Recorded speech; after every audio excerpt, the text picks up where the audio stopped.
A family of fanatics. 덕후 가족. 덕후라는 말은 관심사나 취미에 푹 빠진 매니아를 지칭합니다. The word 덕후 refers to someone who is deeply passionate about an interest or hobby. 우리 가족은 모두 덕후입니다. My entire family could be considered 덕후. 장녀인 저의 취미는 독서, 보드게임, 방탈출입니다. I am the eldest daughter and my hobbies include reading, board games, and escape rooms.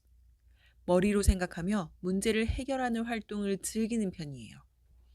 I enjoy activities that involve thinking and problem solving. 둘째의 취미는 음악과 패션입니다. My younger sister's hobbies are music and fashion. 자매 중 가장 최신 유행을 따르는 힙스터라고 할 수 있죠. Among the siblings, she could be called a hipster, always keeping up with the latest trends. 셋째의 취미는 게임입니다. My youngest sister's hobby is gaming. 주로 콘솔 게임을 즐기는데 신작 게임을 원 없이 플레이할 때가 가장 행복하다고 하네요. She primarily enjoys console games and says she feels happiest when she can fully immerse herself in the latest release.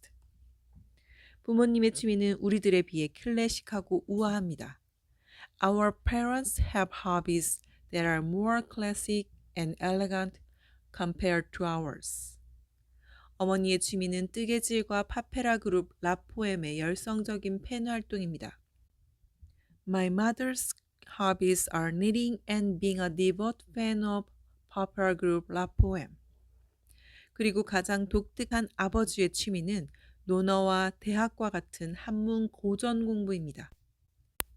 My father's hobby is the most unique of all, studying classical Chinese texts such as the Analect of Confucius and the Great Learning. 최근에는 조선왕조 실록 원문에 빠져서 공부하고 계세요. Recently, he has been deeply absorbed in studying the original text of the Annals of Joseon Dynasty. Time capsule. 타임 캡슐. 나는 2009년에 우리 회사에 처음 입사했다. I first landed a job at my company in 2009. 당시에 입사 동기들과 함께 회사 건물 앞 화단에 타임캡슐을 묻어 15년 뒤에 열어보기로 했다. At that time, my fellow new recruits and I decided to bury a time capsule in a flower bed in front of the company building, planning to open it 15 years later. 우리는 미래의 나에게 편지를 써서 입사 지원서와 함께 진공 포장을 하여 타임캡슐에 담았다. We wrote letters to our future selves, vacuum sealed them along with our job application forms, and placed them in the time capsule. 어느새 15년이 지나 타임캡슐을 열어볼 시간이 되었다. 15 years passed in the blink of an eye, and the time came to open the time capsule. 퇴사한 동기들도 있어서 22명 중 12명만 남았다. Some colleagues had left the company, so only 12 remained out of the original 22. 우리는 레스토랑에 모여 맛있는 음식들을 함께 먹으며 이런저런 얘기를 나누었다. We gathered at a restaurant, shared a delicious meal, and talked about this and that. 마침내 타임캡슐에 묻었던 편지를 꺼내서 한 명이 대표로 낭독을 했다. 편지에는 앞으로의 회사 생활에 대한 포부와 결혼, 부모님의 건강에 대한 바람 등이 가득 담겨 있었다. One person read them aloud on behalf of everyone. The letters were filled with hopes for our future careers, marriages, and our parents' health. 눈물이 날 만큼 감동적인 내용이었다. They were so touching that they brought tears to our eyes. 앞으로 소중한 동기들과 함께 일하며 행복한 회사 생활을 계속하고 싶다. I hope to continue enjoying a happy career working with my beloved colleagues. Readers, 수수께끼. 초등학생인 우리 집 큰아이는 수수께끼 문제를 내거나 맞히는 것을 무척 좋아합니다. Our eldest child, a great scholar, loves asking and serving riddles. 하루는 친구들에게 배워온 수수께끼를 저에게 냈습니다. One day, he brought home a riddle he learned from his friends and posed it to me. 엄마, 세상에서 제일 똑똑한 새는? 정답은 하버드.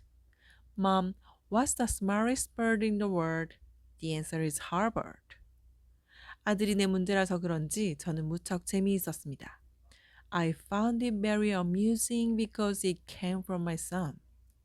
수수께끼에 푹 빠진 아들을 위해서 저는 수수께끼 책을 한 권 사주었습니다. To encourage my son's interest in riddles, I bought him a book of riddles. 아들은 책을 읽다가 아빠에게 문제를 내기 시작했습니다. As he read the book, he started asking his dad riddles.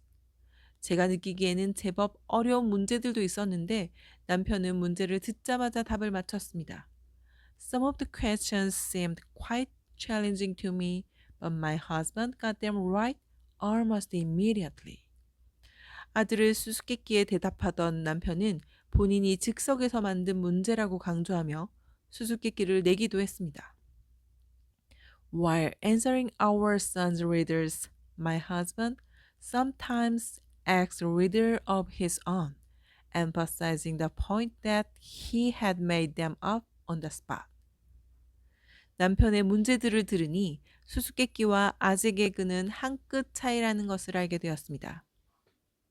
Hearing them, I realized that there's a fine line between riddles and that joke. 남편이 수수께끼 풀이에 강했던 것은 다 그런 이유였나 봅니다. That would explain why he has a knack for solving riddles. Space debris, 우주 쓰레기. 최근 미국 플로리다의 한 가정집에 국제 우주 정거장 ISS에서 배출한 배터리 팔레트가 추락했습니다. Recently, a battery pallet ejected from the International Space Station (ISS) crashed into a house in Florida, USA. 그 사고로 자택 지붕과 2층 바닥이 손상되었습니다. The accident caused damage to the home's roof and the second story floor.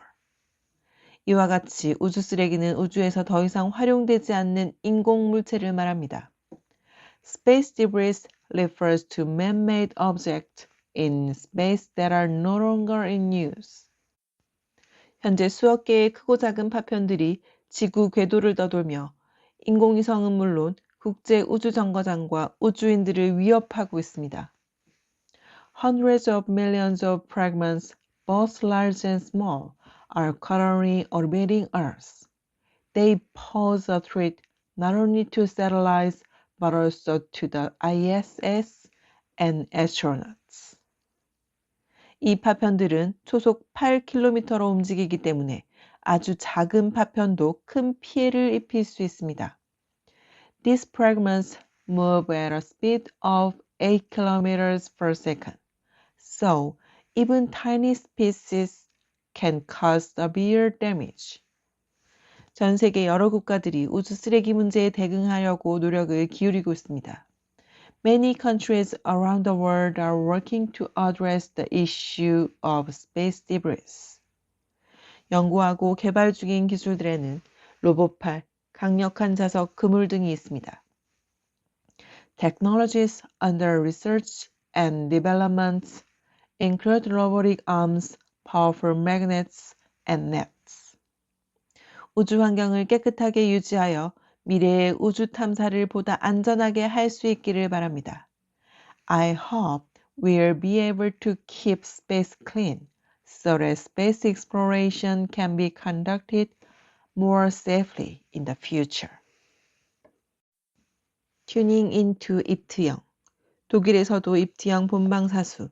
나는 딸이 유학 생활을 하고 있는 독일에서 한 달 살기를 하기로 했다. I decided to spend a month in Germany, where my daughter is studying abroad.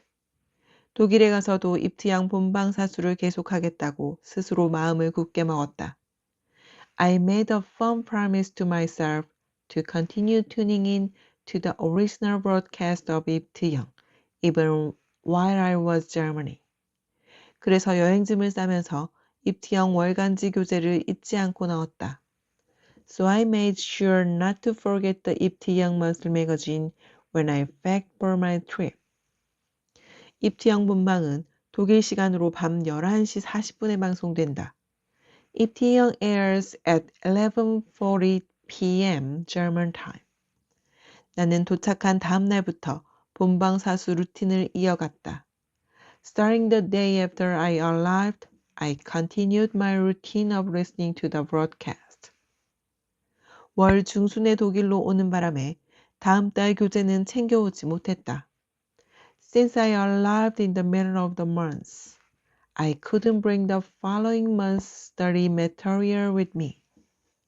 하지만 한국에 있는 막내딸이 교재 내용을 일주일치씩 사진으로 찍어서 보내주었다. But my youngest daughter, who was in Korea, took pictures of the content and sent them to me 1 week at a time. 본방을 듣기 전 나는 교재의 모든 내용을 미리 필사하고 꼼꼼히 익혔다. Before the broadcast, I wrote out all the content in the book by hand and studied it thoroughly. 그리고 방송을 다 듣고 나서는 내 낭독을 녹음하며 하루 일과를 마쳤다. And after the broadcast, I finished my day by recording my own recitation. 외국에 나가서도 본방 사수를 계속할 수 있다는 것이 신기하기도 하고 감사하기도 했다.